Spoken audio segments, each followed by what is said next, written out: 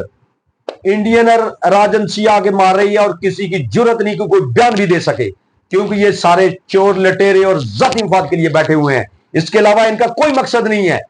قوم کی عزت نفس کا بیڑا غرق کر دیا ہے، معاشیت کا بیڑا غرق کر دیا ہے، اور اب اگر امید ہے تو وہ صرف میرے قائد سے منسلک ہے۔ لہذا اس ملک کو قوم کی خوشحالی کے لیے، اس ملک کی ترقی کے لیے، اس ملک کو اس عذاب سے نکالنے کے لیے قوم ضمنی الیکشن میں پی ٹی آئی کے جو امیدوار ہیں ان کو ووٹ سپورٹ کرے اور اوپر پہرا دے۔ اور میں اس بات پہ بضد ہوں کہ جتنے ایم پی اے لوگوں کو ضمنی الیکشن میں ٹکٹ جاری ہوا ہے وہ اتنی دیر تک گھر نہ جائے آر او آفس سے جب تک وہ رزلٹ جاری نہ کر سکے۔ جو فارم 47 دوبارہ تیار کرنے کی، فارم 45 دوبارہ تیار کرنے کی سازش تیار کر رہے ہیں، ان کو ادھر ہی دفن کیا جائے۔ پاکستان زندہ باد، عمران خان پائندہ باد۔